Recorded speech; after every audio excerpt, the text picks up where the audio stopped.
Test 1 हुआ था business economics के 3 चैप्टर्स का, nature and scope of business economics, business cycles और अपना ये मार्केट्स। तो आप बता दीजिए एक बारी। तो पहले पेज पे जैसे बाकी डाउट्स डिस्कस कर रहे थे वैसे डिस्कस कर लेते हैं। पहले पेज पे फर्स्ट टू 9 क्वेश्चंस, इनमें किसी में कोई डाउट? पहले 9 क्वेश्चंस में ठीक है, 8th क्वेश्चन में डिस्कस कर रहा हूं, 6th क्वेश्चन ठीक है, और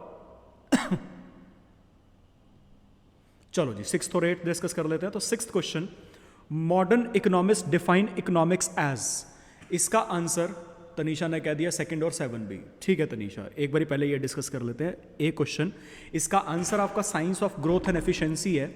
वाई सो? एक बारी सारे ऑप्शंस एक बारी स्टडी करते हैं। देखो मॉडर्न इकोनॉमिस्ट ने वैसे तो जो कहा है इकोनॉमिक्स को यहां पे शायद आपके मन में, सर मुझे समझ नहीं आया सिंडिकेट एंड ऑर्गेनाइज्ड एक है या अलग। बेटा रुक जाओ ना, पहले एक बार 6th डिस्कस करने दो ना, कर रहा हूं भी वो भी डिस्कस। पहली बात, यहां पे आपके पास जो क्वेश्चन है वो इकोनॉमिक्स पे है। मेरे ख्याल से जिसने भी ये डाउट पूछा 6th क्वेश्चन में, शायद आपको आर्ट में डाउट आया होगा, क्योंकि मैंने क्लासेस में बताया है कि इकोनॉमिक्स इज अ साइंस और business economics is science and art. So basically main answer is art. तो यही क्वेश्चन है कि सर आर्ट वाला आंसर नहीं बनेगा बी और सी में से कोई भी एक बार बता दो जिसने भी 6th क्वेश्चन में डाउट पूछा है, क्या ऐसा यही डाउट है? हाँ ठीक है बेटा। अब मेरी बात ध्यान से सुनिए। आपके पास जो टॉपिक था जिसमें मैंने आर्ट बताया है वो कहां बताया है? एक सेकेंड,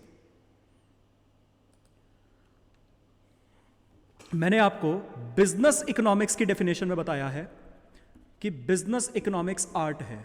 आर्ट का मतलब अप्लाइड साइंस, ठीक है ना। इकोनॉमिक्स की डेफिनेशन में तो नहीं बताया। सिर्फ इकोनॉमिक्स की डेफिनेशन में क्या बताया है? सिर्फ इकोनॉमिक्स की डेफिनेशन में तो साइंस बताया है। और क्वेश्चन आपका क्या है? Modern economics defined economics as, business economics पे तो क्वेश्चन है नहीं। अगर बिजनेस इकोनॉमिक्स पे क्वेश्चन नहीं है तो आर्ट वाला तो ऑप्शन वैसे ही नहीं हो सकता।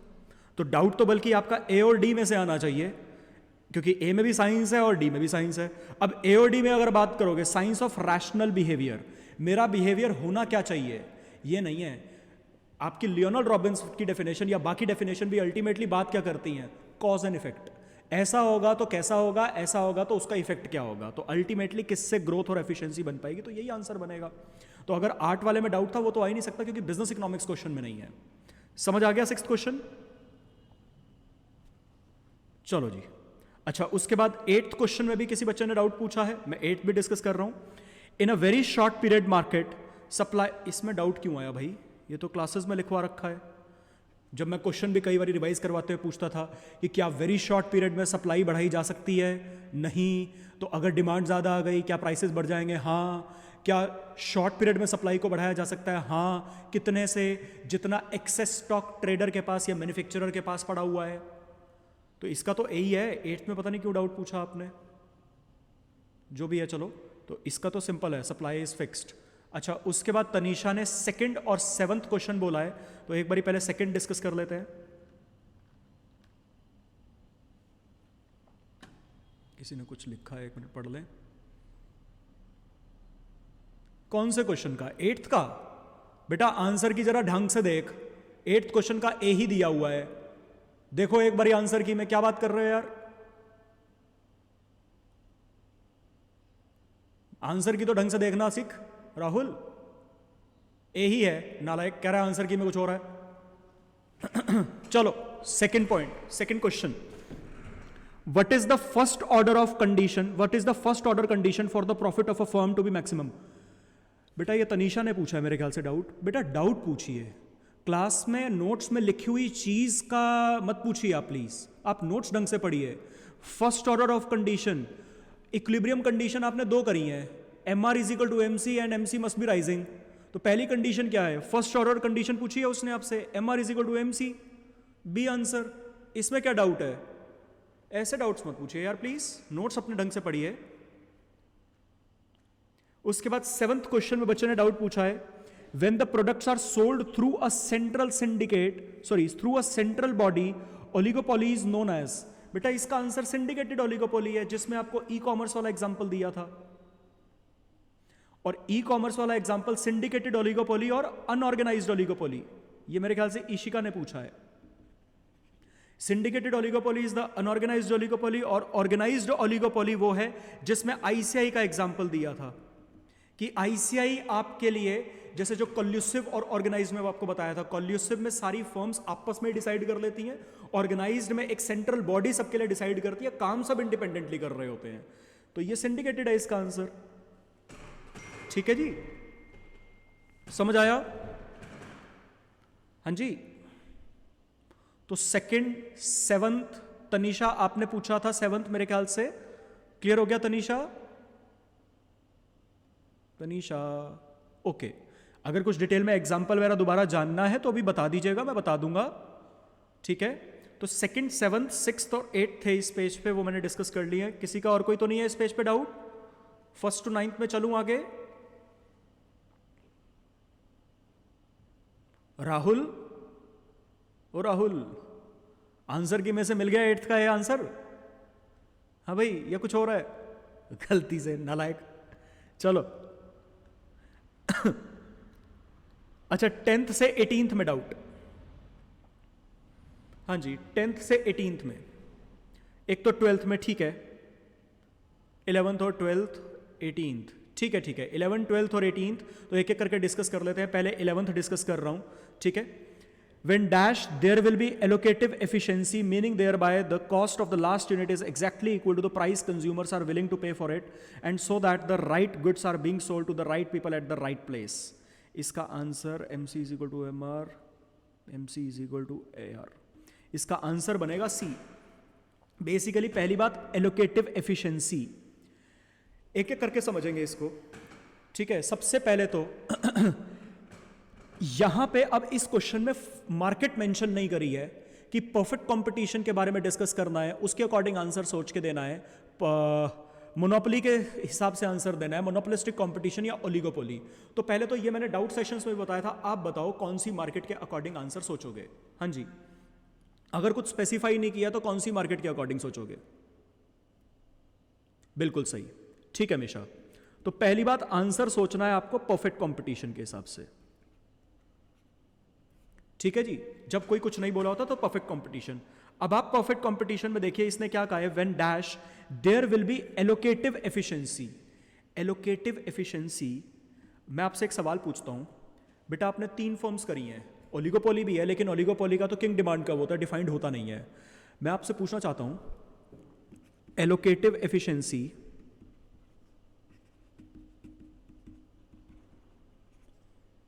या इसी बात को मैं बोल सकता हूं ऑप्टिमम यूटिलाइजेशन ऑफ रिसोर्सेस। आपने सभी फॉर्म्स के सारे ग्राफ कर रखे हैं, आप मुझे बताइए कौन सी फॉर्म में एलोकेटिव एफिशिएंसी या ऑप्टिमम यूटिलाइजेशन ऑफ रिसोर्सेस होता है, बताइए प्लीज। कैसे? और लॉन्ग टर्म में या शॉर्ट टर्म में, यह भी बताइए। ठीक है जी, मैं अब आपको यह चीज लिख के भी बता रहा हूं, एक बारी ग्राफ बनाकर। मैं आपके सामने लॉन्ग टर्म के ग्राफ रख रहा हूं सबके। ये परफेक्ट कंपटीशन का लॉन्ग टर्म का ग्राफ रख रहा हूं, यहां पे मोनोपोलिस्टिक कंपटीशन का लॉन्ग टर्म का ग्राफ रखूंगा, और नीचे मोनोपोली का लॉन्ग टर्म का ग्राफ रखूंगा। आपको आंसर अपने आप पता चल जाएगा। एक बात बताओ, परफेक्ट कंपटीशन में लॉन्ग रन में क्या आता है? Normal profit. ग्राफ कैसा बनता है? P is equal to LAR is equal to LMR is equal to demand curve, ठीक है जी। फिर ये बनता है long run marginal cost curve. यहां पे आप क्वांटिटी मैन्युफैक्चर कर रहे होते हो, ठीक है जी। उसके बाद प्रॉफिट निकालने के लिए लॉन्ग टर्म में नॉर्मल प्रॉफिट होता है, उसके लिए आप बनाते हो LAC कर्व। ये आपका बन जाता है LAC कर्व। अब आप देख लीजिए, आप लॉन्ग टर्म में नॉर्मल प्रॉफिट कमा रहे हो, और नॉर्मल प्रॉफिट कमाते हुए आप कितनी यूनिट्स बना रहे हो?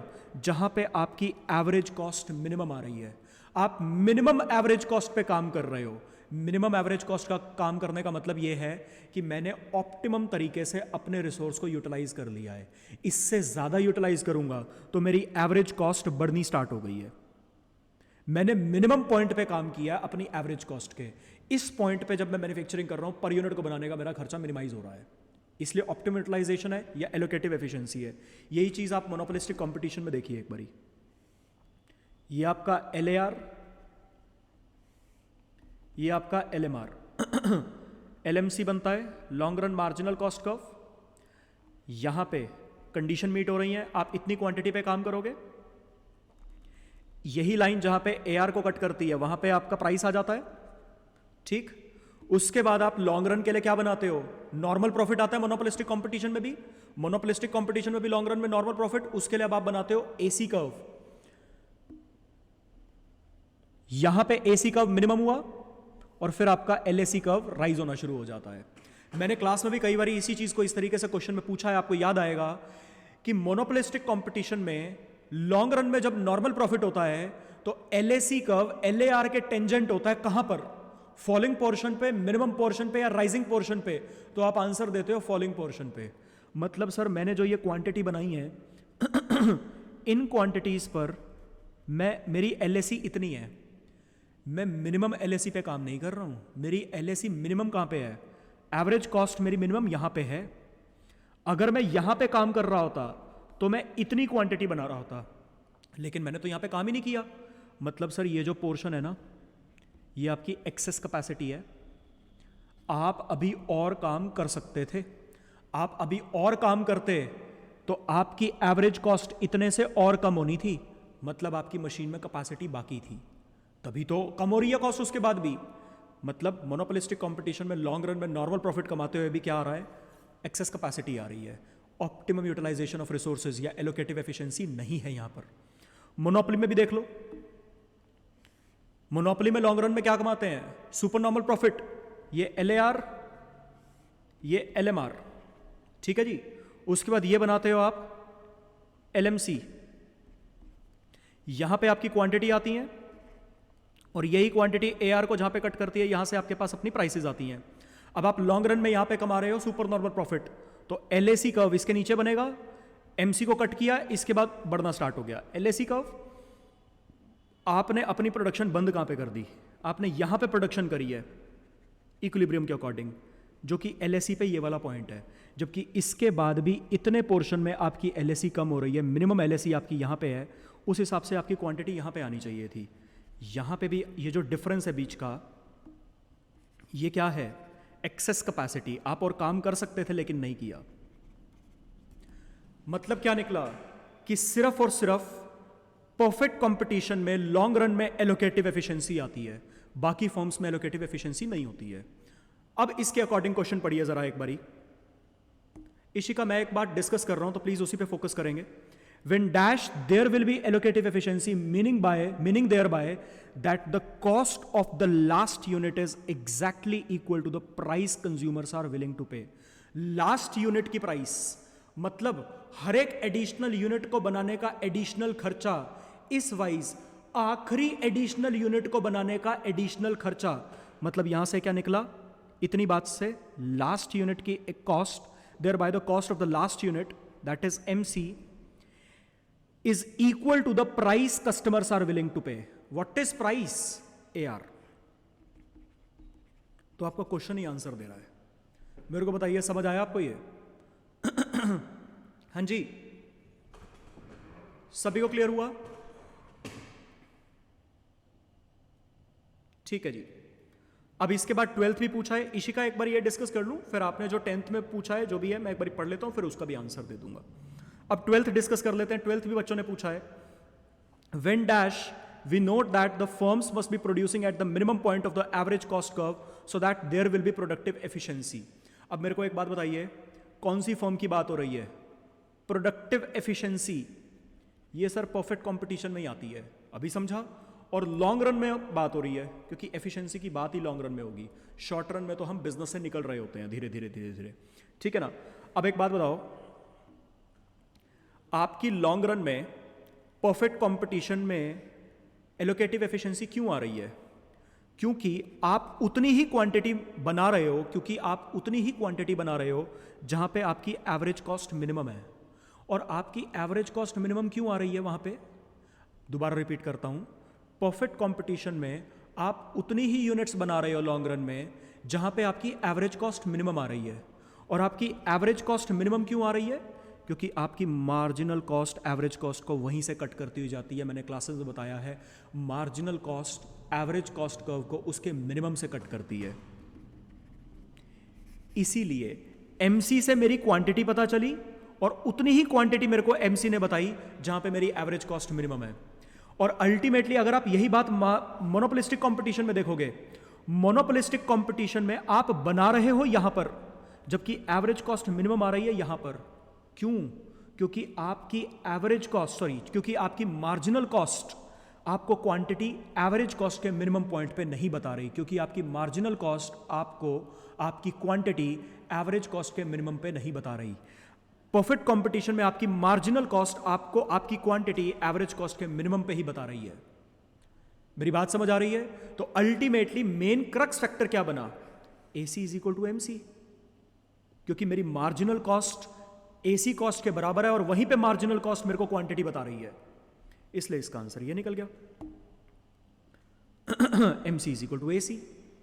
मेरी बात समझ आई? क्योंकि मेरे को पता है यहां पे डाउट क्यों आता है, क्योंकि ये बाकी ऑप्शंस भी गलत नहीं है, ये भी ग्राफ पे वही होते हैं, सब कुछ सेम होता है, लेकिन डिसाइडिंग फैक्टर क्या है? डिसाइडिंग फैक्टर सर AC की वजह से आता है MC में। क्लियर हुआ सबको? हाँ जी, कोई दिक्कत? चलो जी चलो। उसके बाद 18th में भी डाउट पूछा है, तो पहले 18th, फिर इशिका ने 10th में पूछा है, फिर उस पे आऊंगा। Under which of the following market structures is the price lower and the output larger? बेटा ये क्वेश्चन आपने पहले डिस्कस किया हुआ है डाउट्स में, चलो कोई बात नहीं, अभी डिस्कस कर लेते हैं। क्वेश्चन ने कहा है वो कौन सी मार्केट फॉर्म होगी, perfect competition, monopolistic competition, oligopoly या मोनोपोली में से, जहां पे प्राइस कम होगा और आउटपुट ज्यादा होगा? बेटा एक बात बताओ, परफेक्ट कंपटीशन में आप प्राइस टेकर होते हो, जो प्राइस आपको मिल गया आपको वही प्राइस लेना होता है। बल्कि इसके ग्राफ में भी मैंने कैसे समझाया कि ये प्राइस आपने अडॉप्ट कर लिया, मार्केट से मिल गया, अब इस गिवन प्राइस पे आप इतनी क्वांटिटी बेचो, आप इतनी क्वांटिटी बेचो, आप ज्यादा बेचो, क्वांटिटी 3 बेचो, आप क्वांटिटी 4 बेचो, प्राइस इतना ही रहेगा, ठीक। जबकि मोनोपोलिस्टिक कंपटीशन में सर आप प्राइस मूवर होते हो, आप प्राइस को मूव कर सकते हो, कम ज्यादा कर सकते हो, प्राइस को ज्यादा चाहो आप ज्यादा प्राइस भी कर सकते हो, ठीक है। मोनोपोलिस्टिक में तो आप प्राइस मेकर होते हो, आप कितना मर्जी प्राइस डिसाइड कर देते हो। और सर ओलिगोपोली में तो बात ही कुछ और हो जाती है, कंपटीशन को देखना पड़ता है, इंटरडिपेंडेंस आ जाती है। अल्टीमेटली प्राइस लोअर का मतलब आप अपने हिसाब से हायर प्राइस नहीं चार्ज कर सकते, मार्केट के डिमांड और सप्लाई के फोर्सेस ने आपको प्राइस बता दिया, उस पर आपको ज्यादा आउटपुट बेचना पड़ता है। ज्यादा का मतलब जितनी डिमांड आ रही है। मेरी बात समझ आई?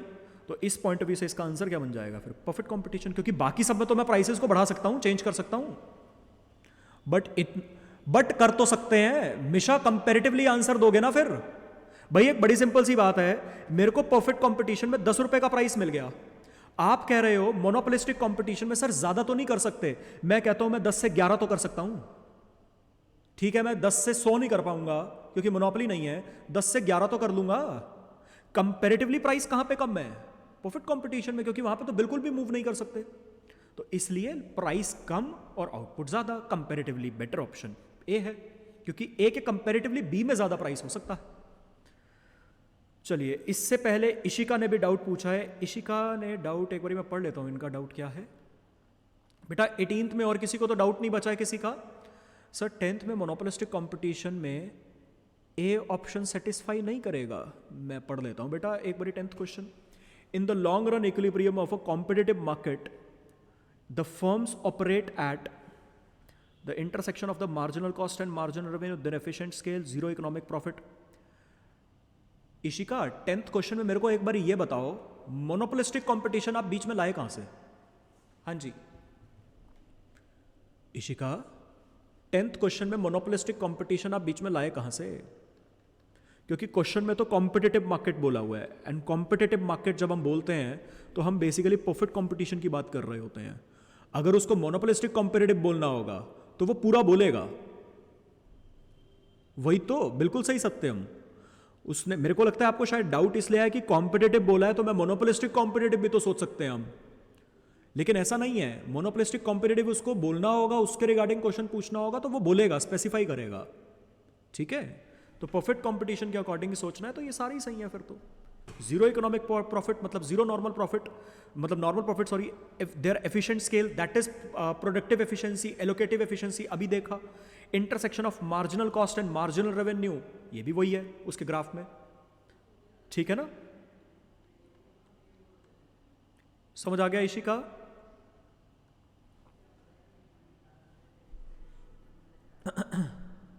इशिका अच्छा ठीक है। अच्छा 19th से लेकर, अच्छा पहले तो 19 तक में तो और किसी का डाउट नहीं रह गया है, चलूं आगे? हाँ जी अच्छा ठीक है। तो उसके बाद 20th से लेकर, 20th ही है ना, हाँ 20th से लेकर आगे बता दीजिए, ये 26 में, 20th से 26 ठीक है। इशिका ने 24 में पूछा है, और चलो फिर मैं पहले 24 डिस्कस कर रहा हूं। Under perfect competition in the long run if SMC is equal to SAC is equal to LAC, मेरे को लगता है इसी में कंफ्यूजन हो गई होगी आपको, industry is set to be in, कि ये सब क्या है। बेटा एक बात बताओ, एक सेकेंड,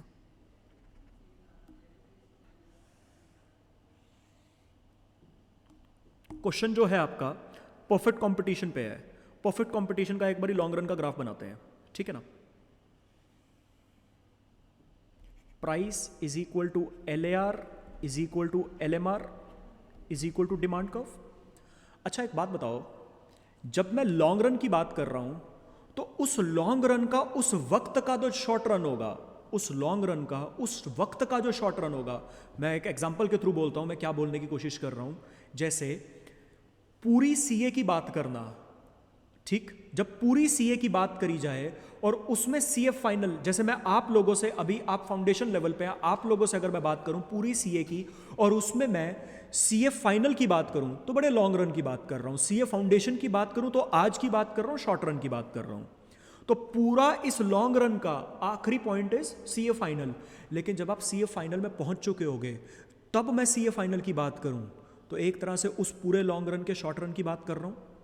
ये बात समझ आई? पहले बताइए सभी, मेरी बात समझ आई? मैं बोलना क्या चाह रहा हूं कि आज अगर पूरे लॉन्ग रन के हिसाब से बात करूं तो वो लॉन्ग रन की बात है, लेकिन जब मैं उस टाइम पे पहुंच जाऊंगा तब मैं उसी टाइम की बात करूं तो वो उस टाइम के शॉर्ट रन की बात हो गई। तो मैं यहां पे ये भी लिख सकता हूं, is equal to SAR is equal to SMR, short run average revenue is equal to short run marginal revenue. ये आज का शॉर्ट रन नहीं, उस लॉन्ग रन के उस वक्त का शॉर्ट रन, ठीक, इसमें कोई दिक्कत तो नहीं। अच्छा उसके बाद LMC बनता है, long run marginal cost curve, ये मैंने बनाया long run marginal cost curve. अब मैं आज के हिसाब से पूरे लॉन्ग रन के मार्जिनल कॉस्ट की बात करूं या उस टाइम के, उस लॉन्ग रन के उस पर्टिकुलर टाइम के शॉर्ट रन की बात करूं, तो भी यही बात है। मैं एक और कर्व बना रहा हूं, this is also your marginal cost SMC, ठीक।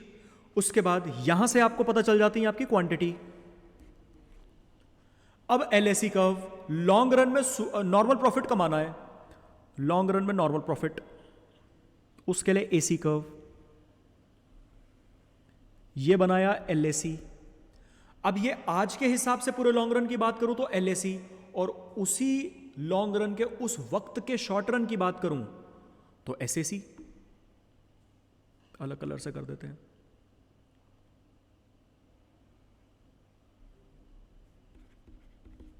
अल्टीमेटली नॉर्मल प्रॉफिट की ही तो सिचुएशन देंगे।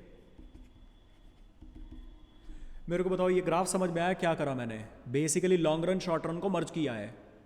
हाँ जी, अगर मैं पूरे लॉन्ग रन में नॉर्मल प्रॉफिट कमा रहा हूं तो उस टाइम के शॉर्ट रन में भी तो नॉर्मल प्रॉफिट ही कमा रहा हूंगा, और यही सिचुएशन बनेगी।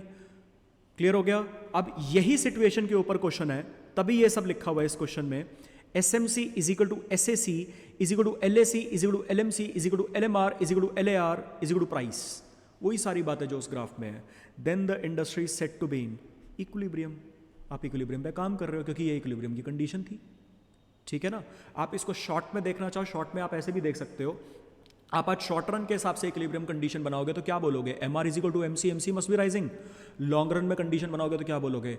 LMC is equal to LMR और अपना LMC मस्ट बी राइजिंग, ठीक है ना। तो वही बात हो गई, वही सारी इक्वेट करके बोल रखा है। सर आपने ये मेरा गलत कर रखा है मिशा, इसका आंसर सी है, आपने सी ही किया था। हाँ जी, अच्छा सॉरी, फिर ठीक कर लो, मैंने आपके उसमें टेस्ट में गलती कर दी, वो टोटलिंग में भी, सॉरी, वो ठीक कर लेना यार। चलो जी, अच्छा इसके अलावा, ओके मिशा थैंक यू। अच्छा इसके अलावा इसमें और कोई डाउट 26 तक के क्वेश्चन में बता दीजिए। ठीक है इशिका, एक मिनट, ये सोहम नालायक है इस टेस्ट डिस्कशन में? इस नालायक ने ना मेरे को 1-2 दिन से परेशान कर रखा था, सर कब डिस्कस करोगे डाउट, कब डिस्कस करोगे डाउट टेस्ट वाले, और खुद नहीं आया अब इसमें, इसको मैं वीडियो नहीं दूंगा अब इसकी। चलो आगे बढ़ते हैं। 27 से 35 मेरे ख्याल से लास्ट ही क्वेश्चन है। 27 से 35 में कोई भी डाउट? कोई डाउट नहीं है। 27 से 35, तनीषा ने बोला 28 और 32, मिशा का भी 32 में है, ये दोनों तो मैं डिस्कस कर लेता हूं फिर। और कोई?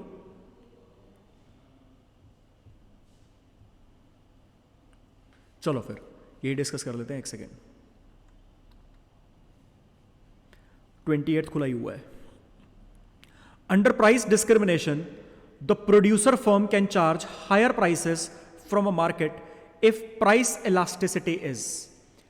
यार अगेन तनीषा, क्लास के नोट्स वाले डाउट पूछते हो आप, बताओ गजब बात।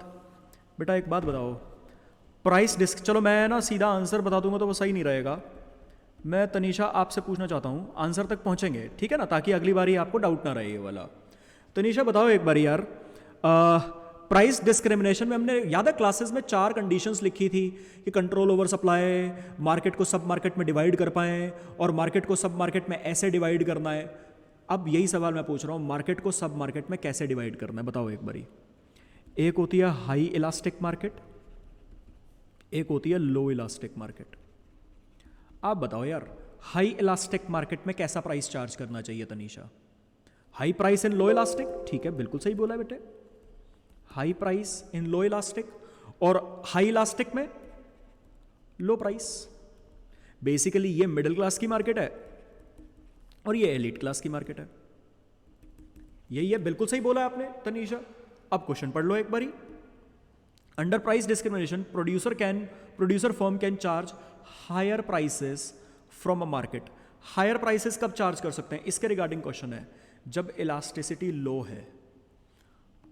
अब ऑप्शंस पढ़ लो, लो इलास्टिसिटी आंसर बनना है। यहां पे इक्वल टू 1 बोल रखा है, यहां पे लेस देन 1 बोल रखा है, यहां पे ग्रेटर देन बोल रखा है, यहां पे 0 बोल रखा है, तो लोअर इलास्टिसिटी यहीं पे तो है। अब आप अगर रट्टा मार के चलोगे कि ऑप्शंस में लो इलास्टिसिटी ही गिवन होगा, तो बेटा वो तो नहीं होगा, कंफ्यूज तो वो आपको करेगा। Equals to 1 is neutral elasticity, unitary elasticity, greater than 1 is elastic, that is high elasticity. 1 से कंपेयर किया जाता है, 1 से ज्यादा है तो हाई इलास्टिक, 1 से कम है तो लो इलास्टिक। या फिर क्वेश्चन मुझे 2 इलास्टिसिटी दे दे, जैसे मैंने आपको क्लास में एग्जांपल करवाया था, एक मार्केट की इलास्टिसिटी 2 ली थी, एक की 5 ली थी। अब वैसे तो दोनों की ही 1 से ज्यादा है, दोनों ही हाई इलास्टिक हैं, लेकिन comparatively this is more high, this is less. या तो क्वेश्चन ऐसे बना के दे, अगर लेस देन 0 हो, बेटा लेस देन 0 नहीं होता है, ठीक है, लेस देन 0 नहीं होता है। मेरे ख्याल से आप जो ये पूछ रहे हैं इशिका, आपके मन में जो ये आया कि लेस देन 0, ये शायद इसलिए आया कि कई बारी इलास्टिसिटी का आंसर नेगेटिव में होता है, ये शायद आपके मन में इसलिए डाउट आया है। हाँ जी इशिका, तो मैं इस डाउट का भी आंसर करूं, सुन लीजिए फिर, सभी बच्चे डाउट सुनेंगे। इनका डाउट है सर अगर इलास्टिसिटी लेस देन 0 हो, तो पहले तो मैं इसका जवाब ये देता हूं कि बेटा लेस देन 0 इलास्टिसिटी का कोई कॉन्सेप्ट ही नहीं है। Elasticity can either be 1, greater than 1, less than 1 और 0, यही 4 हो सकती हैं, लेस देन 0 का कोई केस नहीं होता। फिर काउंटर क्वेश्चन बच्चे का ये आता है, सर इलास्टिसिटी का आंसर कई बार नेगेटिव आता है। तो बेटा एक बात सुनो, वैसे ये बात डिमांड एंड सप्लाई की है, लेकिन आपने, मैं एक्सपेक्ट करता हूँ ये तो आपने 11th-12th में पढ़ रखा है। बेटा नेगेटिव और पॉजिटिव आंसर क्यों आता है? नेगेटिव इसलिए आता है क्योंकि रिलेशन नेगेटिव होता है। आपका प्राइस एंड डिमांड, इसका जो रिलेशन होता है वो रिलेशन आपका नेगेटिव होता है। प्राइस बढ़ता है तो डिमांड कम होती है, प्राइस कम होता है तो डिमांड बढ़ती है।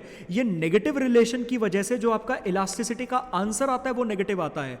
लेकिन जब हम उसकी इलास्टिसिटी जज कर रहे होते हैं कि ये हायर इलास्टिक है, ये लोअर इलास्टिक है, ये 0 है या इक्वल टू 1 है, तो बेटा साइन को इग्नोर किया जाता है। जैसे मैं आपके सामने एक एग्जांपल रखता हूं, एक इलास्टिसिटी है -2, एक इलास्टिसिटी है -5। अब अगर आप इसका आंसर मैं आपसे पूछता हूं, बेटा इन दोनों में से हाई इलास्टिक कौन सा है, और मैंने आपसे क्या पूछा, बेटा इन दोनों में से हाई इलास्टिक कौन सा है, और अगर आप इसको मैथमेटिकली जज करते हो, अगर आप इसको मैथमेटिकली जज करते हो तो mathematically -2 -5, mathematically -5 is the lower number and -2 is the higher number, क्योंकि नेगेटिव में चले गए हैं। तो मैथमेटिकली तो आंसर बन जाएगा 2 -2, this is the high elastic. लेकिन आपको ये आंसर कैसे जज करना होता है, माइनस का निशान इग्नोर करके। अब सिंपल न्यूमेरिक में देखो तो नेगेटिव साइन के हिसाब से हम हाई इलास्टिसिटी लो इलास्टिसिटी जज नहीं करते, वो 5 है आंसर। मेरी बात समझ आई? क्योंकि इस -2 या -5, फिर भी अगर किसी को डाउट है मैं थोड़ा सा और एक्सप्लेन कर रहा हूं। -2 और -5 का मतलब क्या है? -2 का मतलब है प्राइस में 1% का चेंज किया, प्राइस को 1% से बढ़ाया तो डिमांड 2% से कम हो जाएगी, डबल से कम होगी। -2 का मतलब प्राइस को 1% से कम किया तो डिमांड 2% से बढ़ जाएगी। यह है -2 की इलास्टिसिटी का मतलब। और -5 का मतलब क्या है? प्राइस को 1% से बढ़ाया तो डिमांड आपकी 5% से गिरेगी। प्राइस आपने 1% से कम किया तो डिमांड आपकी 5% से बढ़ेगी। तो इलास्टिक कहां पे है? इलास्टिक यहां पे है। मैथमेटिकली आंसर 2 पे आएगा, लेकिन आपको माइनस का साइन इग्नोर करके। सभी को समझ आ गया? हाँ जी। अच्छा तनीषा, आपने डाउट पूछा था तो आंसर आपका ये बन जाएगा। ये क्लियर हो गया? तनीषा आप भी बता दीजिए प्लीज। ठीक है तनीषा। उसके बाद 32 में बच्चे ने डाउट पूछा है। बाय द वे 30th में किसी को डाउट नहीं है? गलत तो बहुतों ने कर रखा है, नालायकों ने। 30th में किसी को डाउट नहीं है? चलो नहीं होगा फिर अभी मैं फिर एक सवाल पूछूंगा इससे रिलेटेड। 32।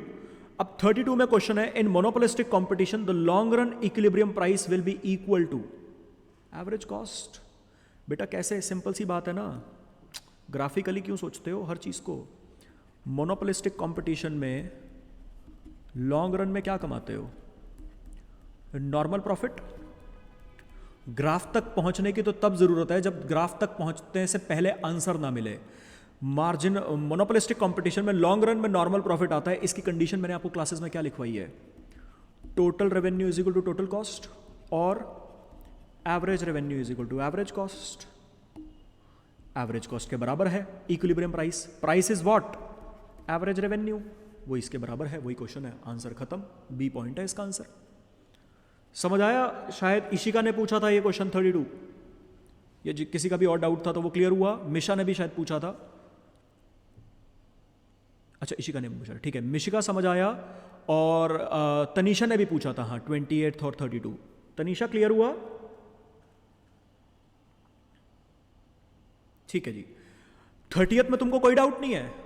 आंसर तो सबने गलत कर रखे हैं इसके। 30th सबसे ज्यादा गलत था बच्चों का। मैं चलो अपने मन से बता देता हूं, फिर भी सुन लो एक बारी, अगर आ भी गया समझ। ठीक है इशिका, ओके सॉरी, हाथ जोड़ के। आपका सही था, मैंने ज्यादातर बच्चे बोला है। Under monopolistic competition the firm will never shut down. ये स्टेटमेंट सही है या गलत है या पार्शली सही है? ये बिल्कुल गलत है, ठीक है ना। इसलिए 20 का आंसर है। फॉर द सिंपल रीजन, क्यों बेटा? मोनोपोलिस्टिक कंपटीशन में शॉर्ट रन में आपने लॉसेस देखे हैं, और नॉर्मल प्रॉफिट भी आ सकते हैं और सुपर नॉर्मल प्रॉफिट भी आ सकते हैं। अगर ये लॉसेस वाली सिचुएशन कंटिन्यू रही तो धंधा बंद कर दोगे? तो सिचुएशन तो आ ही सकती है बंद करने वाली, लॉसेस हो गए तो, ठीक है ना। उसने बोला कभी शटडाउन नहीं होगा बिजनेस, ऐसा थोड़ा ना हो सकता है। चलो जी। अच्छा ये 35 तक में और किसी का कोई डाउट तो नहीं है? कर दूं क्लोज? ठीक है जी। आई होप आपको अच्छे से समझ आ गए यार, सारे डाउट्स क्लियर हो गए आपके अच्छे से, टेस्ट के टिच हो गए एक तरह से। ठीक है जी। अभी मैंने प्लान क्या किया है, अभी हमारा नेक्स्ट क्लास में जो करंट चैप्टर चल रहा है बिजनेस एनवायरनमेंट वाला, सर शटडाउन वैसे क्या बोला है सत्यम, क्या मेरे को समझ नहीं आया सर। शटडाउन वैसे किसी में नहीं होगी, किस में नहीं होगी? अच्छा, मोनोपोली में चांसेस है बेटा, मोनोपोली में चांसेस है शटडाउन नहीं होगी, क्योंकि मोनोपोली में जो शॉर्ट टर्म के लॉसेज हैं, मेरे को पता है मोनोपोली में भी लॉसेज आ सकते हैं शॉर्ट रन में, लेकिन मोनोपोली में जो शॉर्ट रन के लॉसेज होते हैं ना वो बड़ी जल्दी कवर अप हो सकते हैं, क्योंकि आपके अलावा और कोई है नहीं। मोनोपोली में तो आपका बिजनेस शटडाउन तभी होगा जब आपने ऐसे प्रोडक्ट में मोनोपोली बना दी है कि किसी को चाहिए ही नहीं वही प्रोडक्ट, तभी आपकी मोनोपोली बनी। जेन्युइन मोनोपोली में नहीं तो आपका कभी ऐसा नहीं होगा, ठीक है ना सत्यम? क्योंकि उसमें कितना मर्जी प्राइस आप रख सकते हो। अच्छा, मैं बात ये कर रहा था, अभी क्या करेंगे, नेक्स्ट क्लास में आपका ये वाला चैप्टर जो चल रहा है बीसीके का वो खत्म हो जाएगा, तो पहला चैप्टर इंट्रोडक्शन और दूसरा चैप्टर बिजनेस एनवायरनमेंट, एक इंडिविजुअल टेस्ट इसका कर लेंगे। फिर अभी तक का जो सिलेबस होगा इमीडिएटली ये 3 चैप्टर्स इकोनॉमिक्स वाले जिनका ये टेस्ट था और बीसीके के वो 2 चैप्टर्स, इनका कंबाइंड भी एक टेस्ट कर लेंगे, ठीक है ना, ताकि पिछला भी भूले ना, आप रिवाइज होता रहे, ठीक है जी। तो चलिए फिर अगली टेस्ट डिस्कशन में मिलते हैं, बाय बाय।